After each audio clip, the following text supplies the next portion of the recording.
Right now on Denver 7 News at 5 a.m., these are the faces of the 10 people who lost their lives a year ago today in the Boulder King Soopers shooting. Since then, we have learned so much about them. We've heard stories from their family and friends and learned about the impact they had on their community. And today we are honoring their lives. And the phrase Boulder Strong has taken on a greater meaning since March 22nd of 2021. A community forever changed by this act of violence is finding strength after tragedy. I have reflected on it a lot. I think the biggest thing I've taken is that life is short, that you just don't know what's going to happen. So we are taking a look at the resources still supporting people in this time of need. And it will certainly be an emotional day for a lot of people as we come together to honor the victims from the King Soopers shooting. Thanks for joining us. I'm Brian Sanders. Yeah, tough day. So many memories still of that day. We do want to get to the weather today. No snow or rain, but it is going to be gusty in some places. Lisa, tell us about that, and then maybe tell us about the nice weekend we have to look forward to. Yeah, it's going to be beautiful. And you're right, we're starting off this morning with no wet weather, but by this afternoon, we are going to pick up more snow showers, and the winds will really also pick up. Here in town right now along the I-25 corridor, we've got some clearing skies, though, so it's going to be a dry commute this morning. A pretty decent wake-up forecast. We'll get to right around freezing, close to 32 by 8 o'clock, and then we'll be in the low to even mid-40s here by early afternoon. Highs will be right around 40 to near 45 up and down the Front Range with 20s in the mountains. Now, by early afternoon, a rain-snow mix is going to start developing here along the Front Range, so we're expecting wet conditions and some pretty gusty winds. Those winds coming in out of the north. We'll take a closer look at the timing of some of that wet weather. Jason, coming up here in just a few minutes. And right now we actually have a pretty decent drive. As you said, it's dry around town, which is really helping us out, except out to the Eastern Plains where we still have some roads that are closed down. Now, this is I-70, which is open. You see the camera bouncing around, still gusty out there, and we had quite a bit of snow out to the Eastern Plains. There's still some Eastern Plains highways, including 385 that's closed down right near I-70. Take a look at the drive. It's really nasty in Kansas, too. Look at downtown, bone dry, and it's going to be like this for most of us here. No weather worries around town. Take a look up to the northwest side of town where we have some railroad work happening on 287 just south of Highway of Northwest Parkway. I'll have some more details on that for you coming up in just a bit, but the rest of the commute looks just fine on all the major highways around town. Thank you, Jason. Well, we know today will be a difficult day in our state. It has been 1 year since the lives of 10 people, our fellow Coloradans and neighbors, were cut short by a gunman at the King Soopers in Boulder. And we want to take a moment to read all of their names. Denny Stong, Nevin Stanisic, Ricky Olds, Trelana Barkowiak, Suzanne Fountain, Terry Leiker, Officer Eric Talley, Kevin Mahoney, Lynn Murray, and Jody Waters. Each of them were valued members of our community. They were mothers, fathers, business owners, and dear friends. And the redesigned Table Mesa store is closed today to honor them. We have team coverage this morning. Christian Lopez has a look at the Boulder Strong Resource Center, which is still providing relief to people a year now after the tragedy.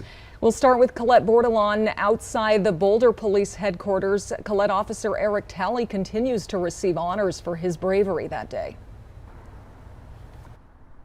Yeah, and as you guys know, he was the first on the scene. He rushed into that store, saving lives as he did so. But he left his mark, not in the way that he died, but in the way that he lived. You can see behind me this police cruiser outside the Boulder Police Department, an area where people can come and leave any mementos they may want to.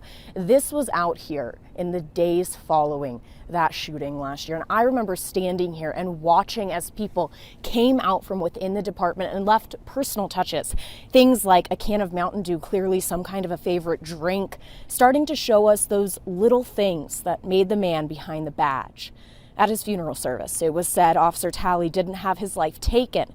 He gave it for his community. He was 51 at the time, a father to 7 children, and had been with the force for just over a decade.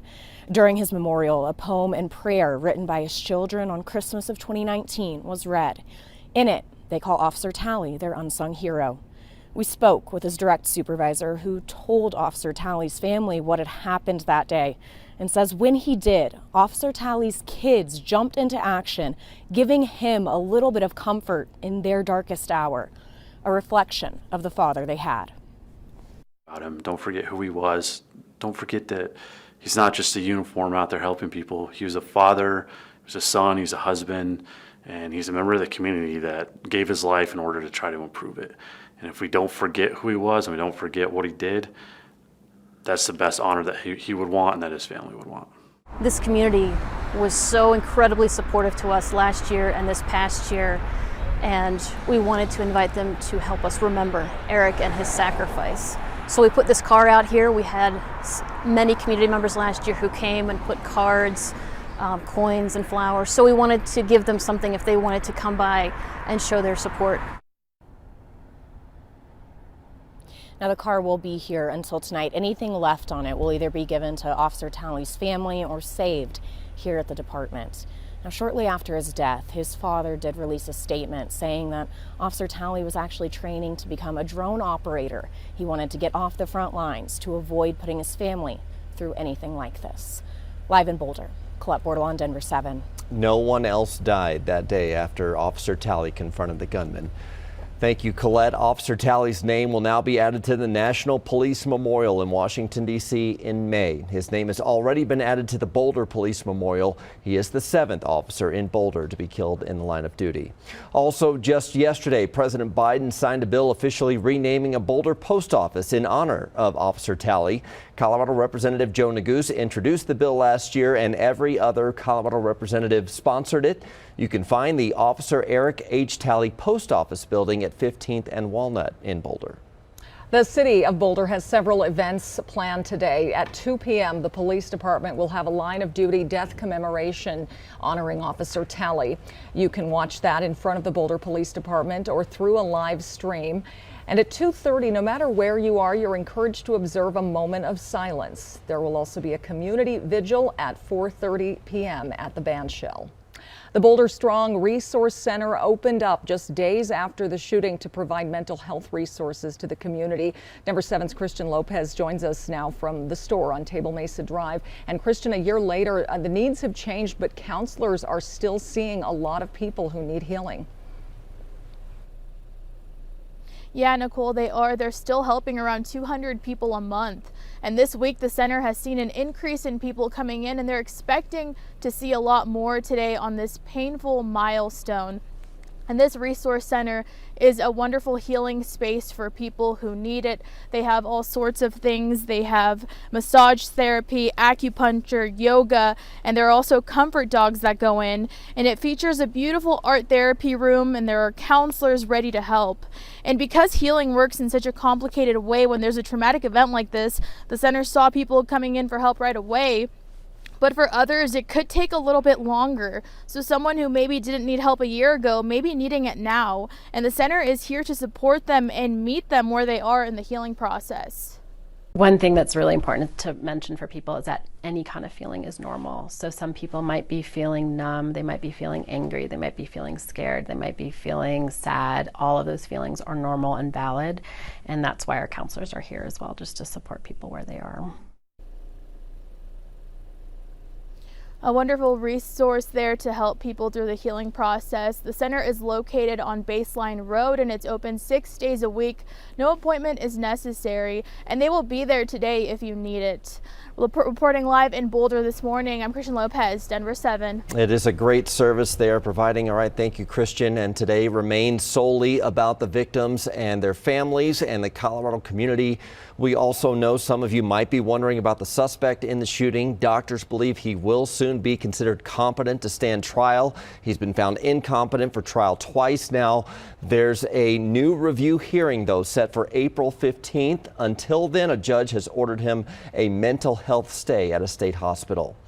Boulder Strong was a phrase that came out of this horrible tragedy, but the spirit is still alive 1 year later. Coming up in our next half hour, we're talking to community members about the resiliency of the city, plus how 2 of the 10 people killed are being remembered and how the Colorado Healing Fund is using millions of donation dollars to support Boulder.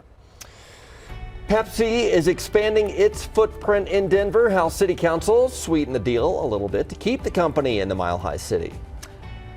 And 2 sisters get quite a surprise. We love these. They're getting new rooms after losing everything in the Marshall Fire. We'll show you how your donations are making them smile again.